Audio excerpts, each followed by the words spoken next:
Hey everybody, it's Glenn back in this video with the Star Wars Black Series Kanan Jarrus. Now, not only am I a Star Wars fan, but I'm also a Star Wars Rebels fan, and further still, I'm a Kanan fan, so this 6 inches of plastic represents a holy trinity of excitement for me. So much so that when I snapped him up on Amazon, I also purchased the new Black Series Luke, yet now I have it in hand, I'm kinda regretting that. I might also review him, that is, if his sleepy-eyed dead face doesn't suck my life force from me first. I also added Ahsoka to my basket, but within a milliparsec she sold out and was flipped back on by secondary sellers at a scalpy triple the price.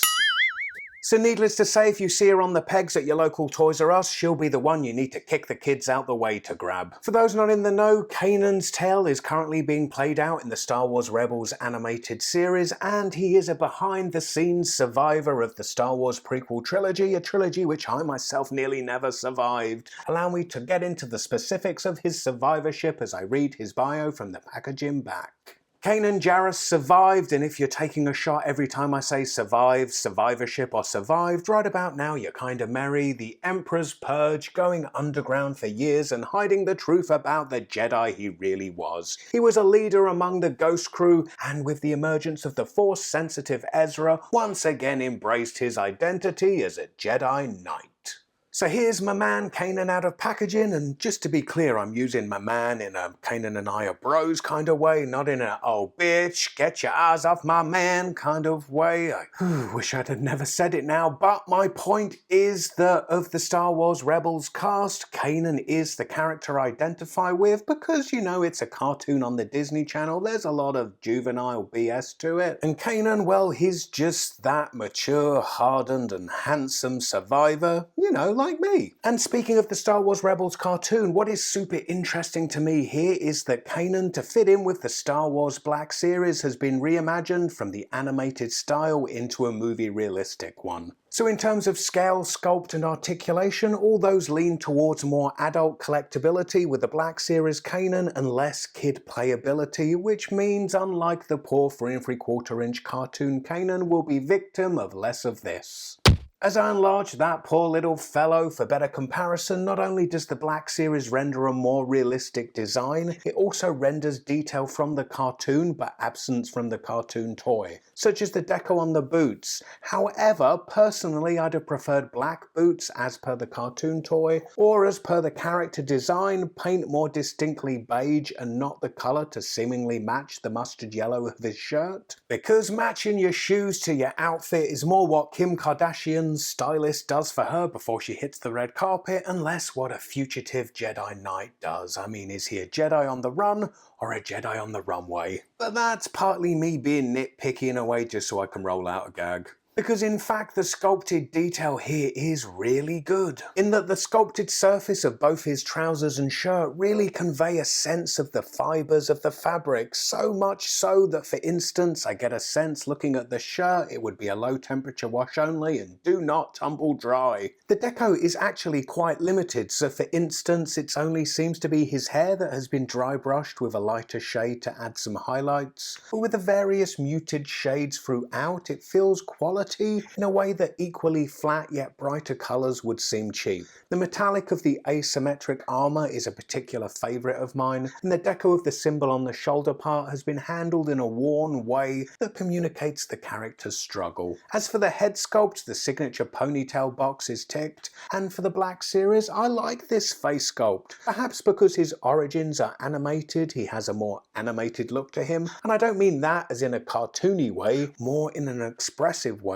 It's like he's been caught in that split second before breaking out into a smirky grin. That sticks out in the Black Series, as like the Luke we saw earlier, they usually have the expression you only ever see on the face of a loved one as you pay your respects to them at their open casket funeral. For accessories he comes with two, one being his blaster, and I like the design to this. To my eye it mixes the Wild West with sci-fi, and it's been recipient of some nice dry brushing with some silver paint. Plus the blaster fits snugly into a holster on his hip, which is cool because if you remember when we looked at his smaller animated incarnation, the blaster was sculpted onto the hip. And we'll get to articulation in a bit, but he can be posed, poised, high noon style, or the blaster fits into, well, either hand really, but it's his right hand which is posed, trigger fingered to hold it. Then as a Jedi, he does of course come with his lightsaber, the blade of which is rendered in translucent plastic, and it's blue like Anakin/Luke/Rey's, I guess, if come episode 8 he still hasn't accepted it from her. Now I assume the blade part, if I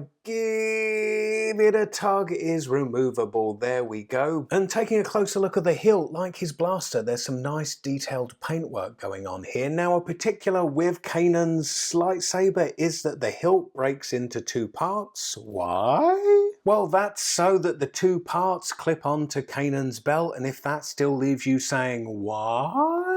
Well, that's because Rebels is set prior to Star Wars A New Hope, and in between the time of the prequel trilogy and the time of the original trilogy, the Empire are hunting down the handful of Jedi who escaped Order 66. Such as Kanan, and of course a good way to avoid being detected as a Jedi is not carrying around a lightsaber, flaunting it on your belt, so it splits into two parts so it's more concealed.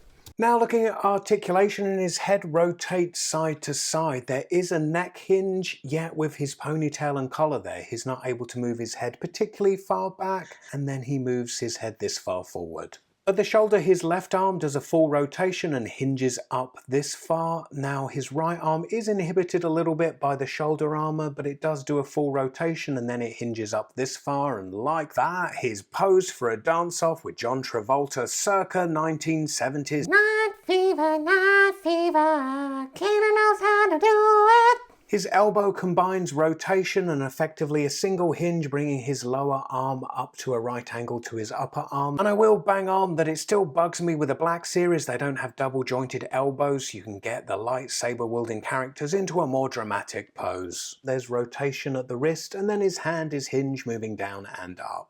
Now he has no waist rotation, but in lieu of that he has a rotating diaphragm joint, yet this diaphragm joint doesn't seem to crunch forwards or backwards very much. Then at the hips his legs move out this far, and that hip holster doesn't really inhibit the hip articulation because it's made of a soft enough vinyl to have some flex to it. Then his legs move plenty far forward, and they also move this far back. And then there is upper leg rotation, although extraordinarily stiff on my Kanan. Then a double jointed knee, with the knee joint seeming a bit gummy actually. Then his feet hinge backwards and forwards, and he has that crazy ankle rocker pivot that I love. And taking advantage of that ankle pivot, with this being his widest stance possible, still with both feet flat on the floor. Hey Kanan, there's life in the old dog yet. So all things considered, and I love Kanan, and now I love the Black Series Kanan. Not that I'm blinded by my affection for the character, or at least I think I'm not, and I like to think even those unfamiliar with Kanan will see him, this action figure, as well realised at least. But if anything, the unfamiliarity of the character with many collectors may be what hurts him. For me, I'd love to see a superposable version in the animated style of the show, yet that's not to say I don't like this live action concept style, which means he can now stand more seamlessly with the rest of the Black Series. Sabine from Rebels will follow in the Black Series. In fact, she came second in a fan vote, so seems appetite is there for her at least. Beyond that, I think the natural inclination is to complete a Black Series lineup of all the Rebels. Yeah, I wouldn't be too surprised if that doesn't happen.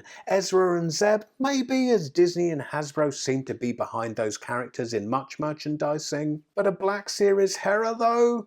I mean, I'd buy it. Not sure who else would though. But click this video for a full complement of Star Wars Rebels in their animated style. Please give this video a big thumbs up, and I hope to see you all next time.